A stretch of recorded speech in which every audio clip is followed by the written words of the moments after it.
Hello, welcome again to Think Like a Black Belt, the week in review. We're going to review 2 weeks this week, if that makes any sense. I'm Jim Bouchard, the guy who teaches you how to think like a black belt. Each week I comment on topics I covered in my blog at thinklikeablackbelt.org, and sometimes throw in some topical items of interest when appropriate. And of course, we're going to highlight some of the great achievements of the week by you, the people who think like a black belt. Well, let's get started. First of all, wow, what an event in Freeport, Maine last week, Marketing Your Mastery. Dynamic group of entrepreneurs. I think we had about 10 folks there, and what a tremendous group. They're going to be very active, networking with each other on the LinkedIn group that we've set. That's exclusively for people that go through Marketing Your Mastery live, or if you go onto the Udemy program, the online course that's available at Udemy. Just go to Udemy, udemy.com, and search for Marketing Your Mastery, and you'll find that we're getting a lot of students there online as well. And that's how to grow and promote your business through expert position marketing. It's how we took Think Like a Black Belt from a folding table out to a national and soon international audience. And it can work for your business too, any business, any size. Our next live event, I think, is going to be in August ironically in Augusta, Maine. And that's Marketing Your Mastery. We got more events coming up. We're going to talk about that in just a few minutes. In fact, well, let's talk about it now. June 20th, I'm going to be in Baltimore, Maryland at the CEO Club. Love visiting the CEO Clubs. I was at the Dallas-Fort Worth Club recently, and of course, I've been at the Boston Club a couple times. Fred Green, they're a terrific organization. And this will be my first visit to the Baltimore Club, so that's June 20th. If you're a member there, I think other people can sign up for that event too. Just look up BaltimoreCEOClub.com. October 3rd and 4th, we just signed on for the Oklahoma Association of Community Colleges. Really looking forward to that one. I think the folks in Oklahoma through these tornadoes have just been an inspiration, a great example to all of us of how to really persevere in the face of adversity, how to act courageously, and how to help one another independently. I mean, these guys, they weren't asking for help. They just rolled up their sleeves and helped their neighbors. And then October 10th and 12th, I'll go over to Kansas City for the Trucking Social Media Conference. If you're on the road, if you're one of America's last cowboys, definitely go over to truckingsocialmedia.com and sign up for that. That's just a powerful conference for independent truckers. July 11th in Freeport, Maine, we're going to be doing Samurai Service. That's cutting-edge customer service. How you can do that by thinking like a black belt. So those are the events we've got going on right now. And let's get to the week in review. Last week had a lot of fun because I love quotations. If you've been on my site, you know I love quotations. Love to share those things. And so what I did last week was I picked 3 of the masters that I admire. And it's interesting because people thought I meant all martial arts masters. Well, yes, sort of. The first one, though, I did start with one of the icons of martial arts, of course, was Bruce Lee. And many of you know Bruce Lee as the movie star, but some people don't understand Bruce Lee as the philosopher. In fact, he took a major in philosophy in college. So I quoted him. Well, here's one of my favorites. Let's start with this one. The less effort, the faster and more powerful you will be. Now, here's the problem, though. A lot of times people want to turn these little quotations into fortune cookie sayings or T-shirt slogans. Well, you've really got to think about the context to fully understand the wisdom behind these short phrases. And in this case, Bruce Lee's borrowing from an ancient Taoist philosophy who understood really what they were trying to understand is that it's more efficient to work with nature than against it. It's that simple. Not easy, but it's that simple. How often do you really work hard, right? You've put everything you can into it, but you fall short of your goals. Now, that doesn't mean you shouldn't work hard, right? Because underlying this sense of effortlessness, when a master does something that looks effortless, there's usually a lot of effort behind it. That takes practice. It takes great effort to become effortless, let's say that. But as you develop more mastery, what ends up happening is you produce more power with less input energy or effort. Now we're talking about efficiency, or really we're talking about whether it's martial arts, business, or, hey, trying to raise your kids. It's talking about reducing tension and impedance. And that's what happens. When you really set your mind to something, you develop mastery, you let go of wasted movement. You let go of extraneous thought and anything that really impedes the smooth execution of action, or the pure expression of your power. So that's it. I want to share one more Bruce Lee one. There's more on the blog, thinklikeablackbelt.org, but this one always struck me because one of the things that I so admired about Bruce Lee and that I wanted to emulate was just his absolute unwavering self-confidence.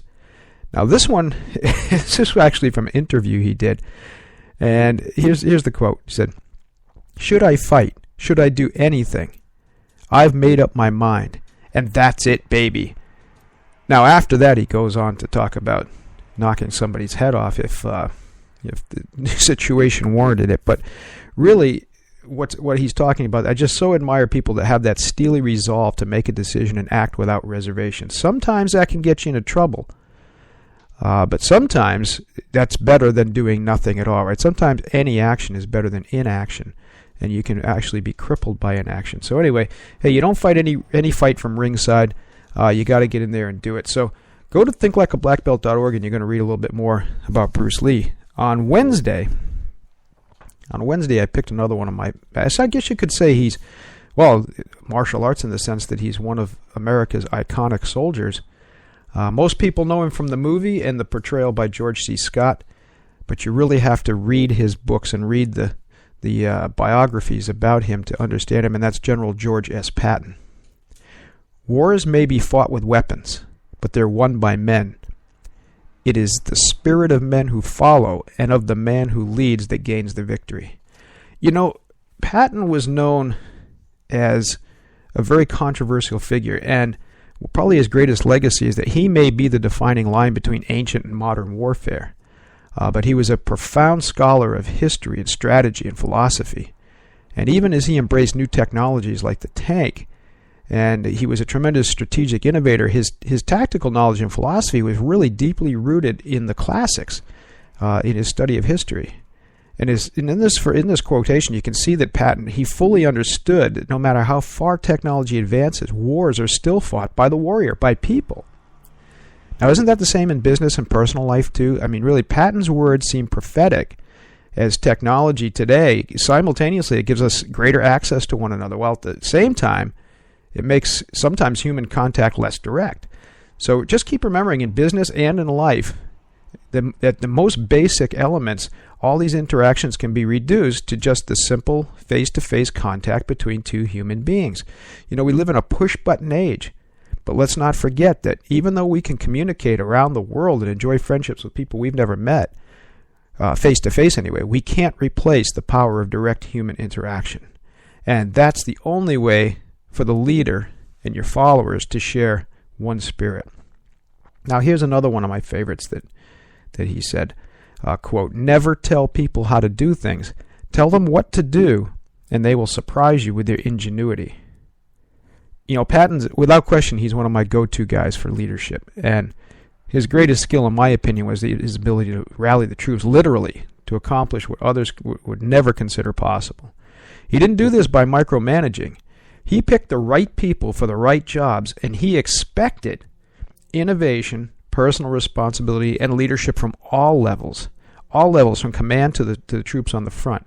And he did that through training. So I'll leave you with another powerful quotation that really sums it all up. "A pint of sweat saves a gallon of blood." If you've listened to the show or you've read any of my blogs or books or anything else, you'll know that I share the secret of the martial arts. And the secret of the martial arts, I share this freely, is practice. It's rolling up your sleeves and getting the work done, if you want a fancy word for it. The Chinese called that kung fu. And that's where it all lives. A pint of sweat saves a gallon of blood. If you really want to get ahead later, well, pay now. Pay now. Let me leave you with one more from Patton, though. This is something, too, because we address this a lot in Think Like a Black Belt, the idea of fear. And that certainly came up a lot when we were doing our Marketing Your Mastery events. It comes up a lot in the Samurai Sales events. A fear, people have fear of what? Of rejection, fear of failure. And a lot of times people confuse courage with the absence of fear. Well, the absence of fear is not courage. The absence of fear is stupidity. Or Patton said it this way: "If we take the generally accepted definition of bravery as a quality which knows no fear, I have never seen a brave man. All men are frightened. The more intelligent they are, the more they're frightened." Well, that's it. People that have half a brain at all are sometimes scared. There's nothing wrong with that. Courage is acting in the face of that fear.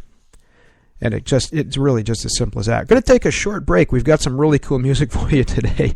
This is Tight with Lasso by Absolute, Mr. True, and the Ill Harmonics. We'll be back right after this.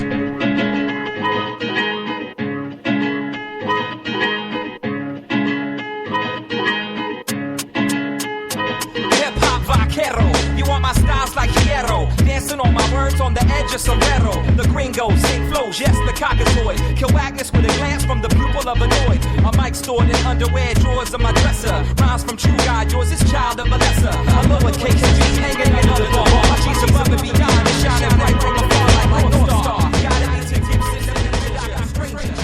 I hope you're enjoying the little musical interludes as much as I do. These are mostly independent artists that we're trying to promote on the show. So that's Tight with Lasso by Absolute, Mr. True, and the Ill Harmonics. A lot of fun there. We're going to feature more and more of these people as we go through. And if you have some music you want us to feature, send it right in, and we'll do our best to get it on. This is Jim Bouchard, the guy who teaches you how to think like a black belt. First part of the show here we're talking about, so we're trying to sum up 2 weeks in one, so we're going to move it right along. And I'm going to finish up this section on quotations, which is what I did not this past week, but the week before. On Friday, it really came down to a coin toss. I couldn't decide whether I wanted to share with you the wisdom of the original American sage, Ben Franklin, a very big hero of mine. In fact, I'm right now looking at the Ben Franklin action doll figure that my wife got for me. Really inspirational.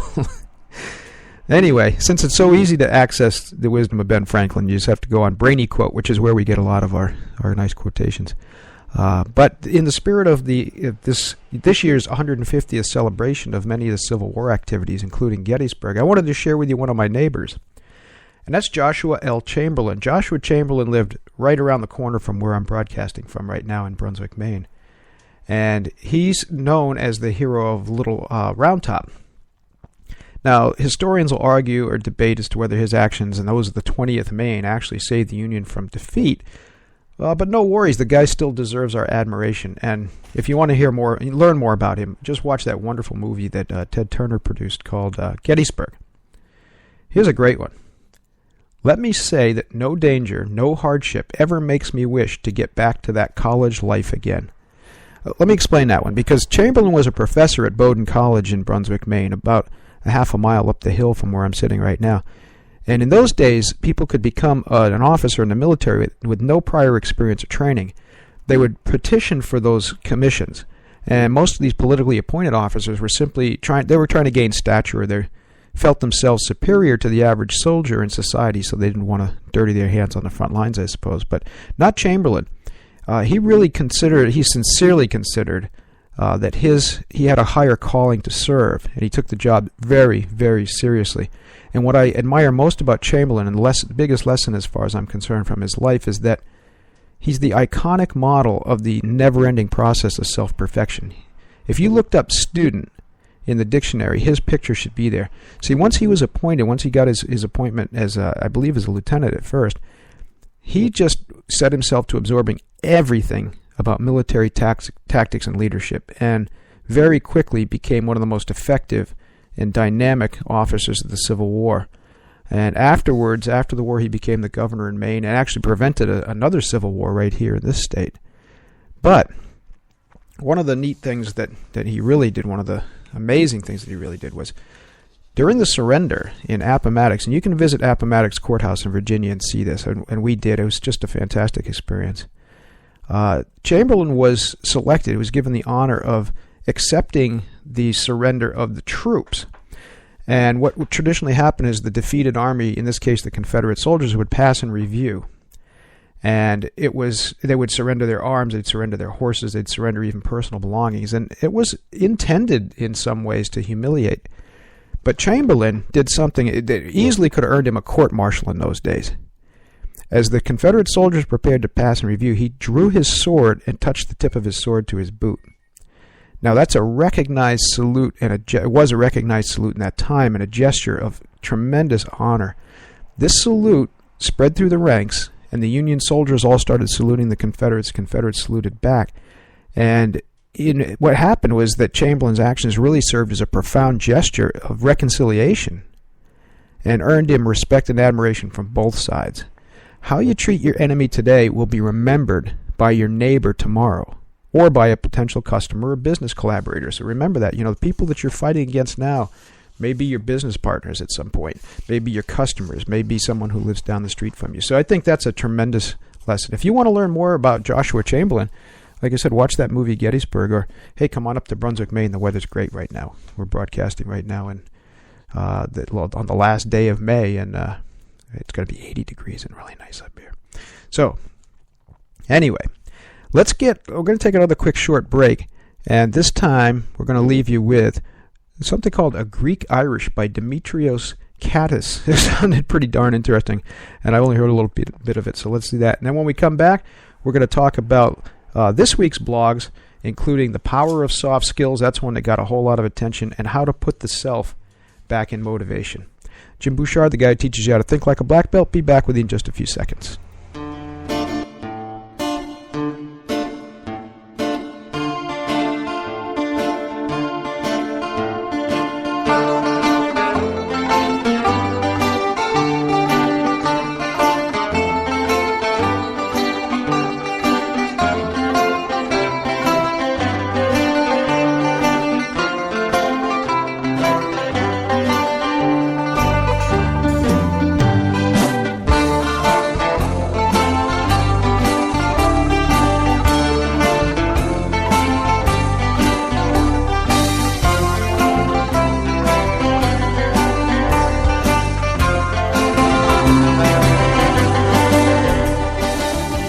How much fun is that? That's A Greek Irish by Demetrios Kattis. Kattis is spelled K-A-T-I-S.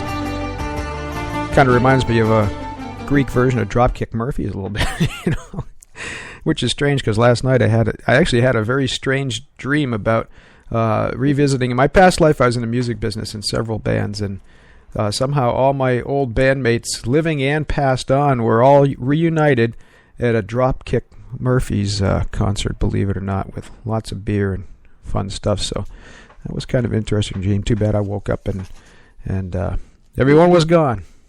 Anyway, Jim Bouchard, the guy who teaches you how to think like a black belt. And we're talking about, if you haven't joined us on the show before, we're talking about the blogs I've written over the last couple of weeks.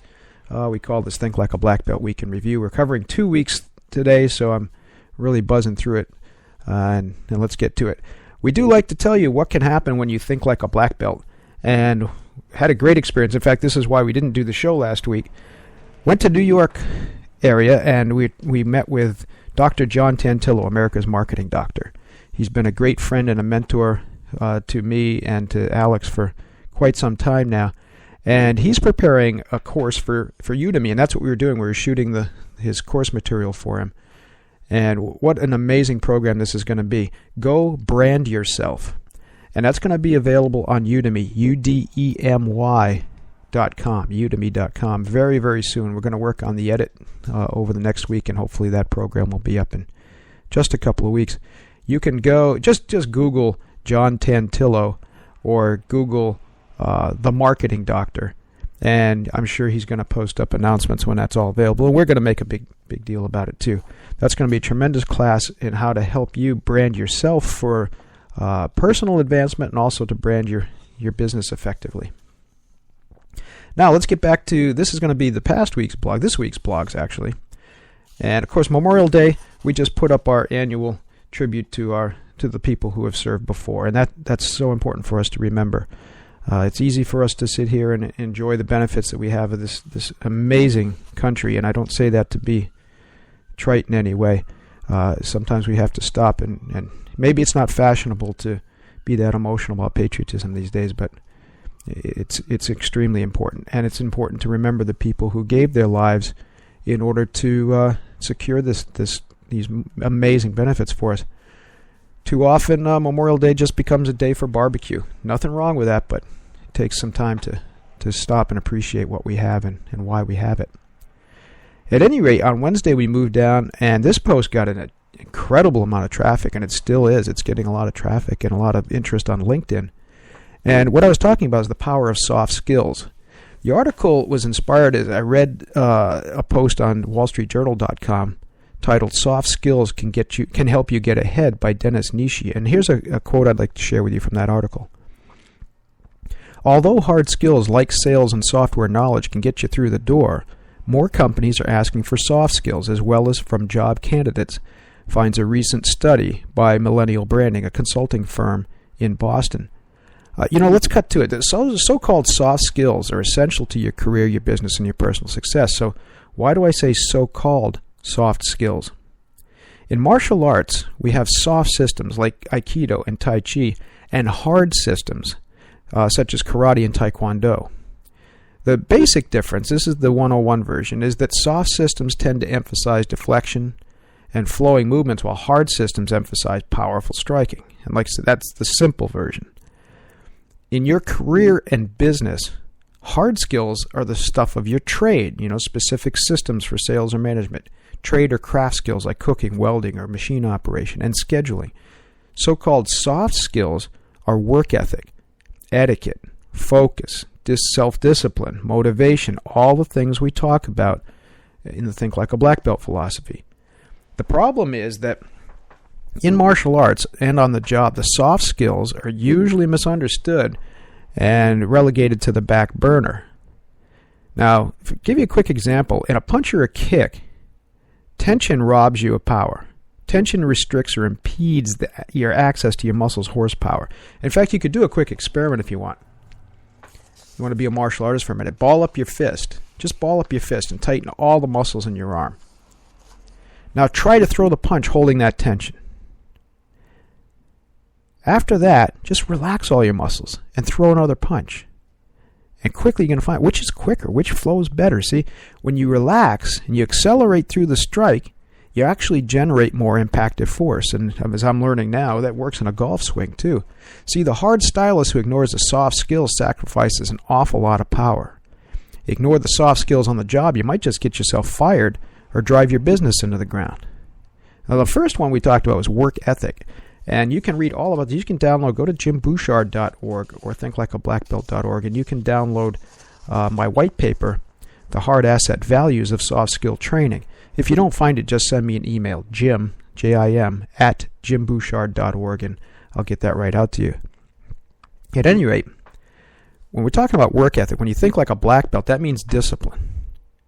It means identify what you need to do and get it done. See, discipline is simply your ability to create intentional and purposeful habits. But unfortunately, this can be a dying art. Practice self-discipline today, you're way ahead of the pack. Now, the next one, in my white paper, you'll see that I quote a study by Knox College in Pennsylvania, and they researched what businesses were looking for as far as soft skills and how, sadly, these desires were unfulfilled in college graduates that have gone through these business programs. And here's a big one, etiquette, or we call it respect. Act like a jerk these days at work, and your next step's probably the want ads. Act like a jerk to a customer, and you're going to be reading about your lousy customer service on Facebook. This soft skill translates directly to your bottom line, so you better learn how to respect. The next one it was focus, is that I used focus. Because in the age of distraction, man, you'll be at the top of the class if you can master the art of focus. Focus on your job, focus on your customer, focus on excellence. And as we talk about many times, focus or concentration can't be forced. It's largely a process of letting go. Letting go of the distractions, letting go of the interferences, letting go of that impedance and tension. Now, finally, we talk about motivation, and that's going to lead us to the Friday post as well. Now, you can preface any soft skill in black belt mindset with the word self. Self-discipline, right? And the important thing here is self-motivation. Don't wait for someone else to ring your bell, right? Identify what's important to you and how your job or business relates to those needs and desires, and then keep your eye on the prize. Now, motivation and discipline are inseparable. When motivation wanes, discipline is supposed to take over, right? Practice discipline, and motivation increases.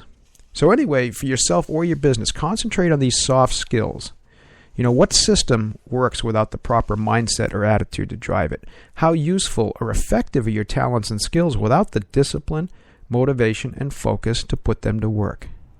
Like I said, you can learn more about this on our online edition of the Hard Asset Value of Soft Skill Training. Find that at thinklikeablackbelt.org or at jimbouchard.org. Now, finally, we wrap the week up with a self-motivation focus, if you will. Throw all the words together, right? And it was titled Putting the Self Back in Motivation. And one of the most frequently asked questions I get is, how do I motivate others? Well, start with yourself. First, it's always strange to me to answer the question this way, because since I'm supposed to be a motivational speaker, it may be strange to hear me say it's damn near impossible to motivate someone else. What effective motivators do is tap into whatever motivations already exist in the audience. Or if you're a manager, just substitute the words employees or team members. If you're a coach, if you're a parent, you can substitute the word kids.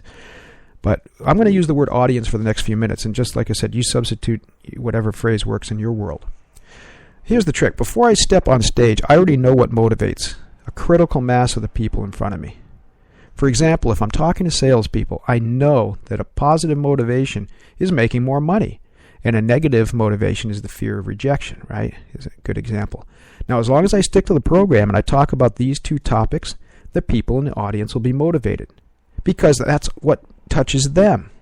It's up to me from that point to offer some ideas as to how each individual in that audience can satisfy those motivations. If you want to motivate others, understand what motivates them. After that, it's just a negotiation process as to how much you can help any particular person satisfy his or her motivational needs and desires. If money's important, you decide how much to pay them, right? And they decide if they're going to work for that level. And for managers, that means sitting down with each and every person on your team and asking that individual what rings his or her bell. And that's it. Still, there is a trick. And here's the trick of the trade in the motivational speaking business. Be motivated yourself.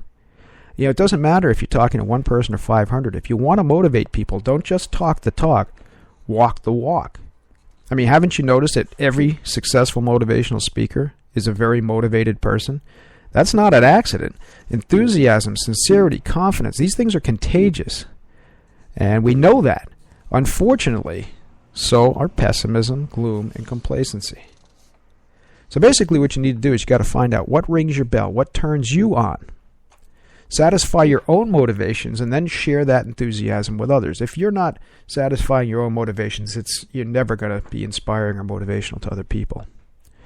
Ultimately, it's up to each and every single one of us to find self-motivation. But living as an example of personal motivation, sharing your enthusiasm, is the best place to start if you want to motivate and inspire other people. I finished that post with a nice quote. I'll share this with you. It's from Rupert Murdoch. And he says, in motivating people, you've got to engage their minds and their hearts. I motivate people, I hope, by example, and perhaps by excitement, by having productive ideas to make other people feel involved. And that leads me directly to thinking about Master Jun Rhee, one of the greatest modern martial artists and one of the people who really built what we know as the martial arts industry these days. Well, Master Rhee said, very, very simply, lead by example. So if you do want to motivate other people in some way, in some fashion, some small part, then really the secret, if there is one, is to be motivational yourself. Satisfy your own motivations, let that enthusiasm shine, and then other people will follow you. After all, a true leader is what? A true leader is a person who has the ability to develop willing, emphasis on the word willing, followers. And that's all there is to it. Listen, hope you enjoyed today's show, and we'll be back again next week and with a new slate. I think what we're working on next week is, let's see if I can find it. I just wrote it down somewhere. Next week we're going to be talking back to black belt mindset, and we're going to talk about some various aspects of it: black belt reflexes, black belt mindset, black belt perseverance, and how to put that to work in your life. Anyway, again, thanks for listening. If you got something you'd like to hear me cover, if you'd like to share your remarkable achievements, let me know through the show or send an email to jim@jimbouchard.org. Meanwhile, visit the blog at thinklikeablackbelt.org, and remember, perfection is not a destination, it's a never-ending process. See you next week.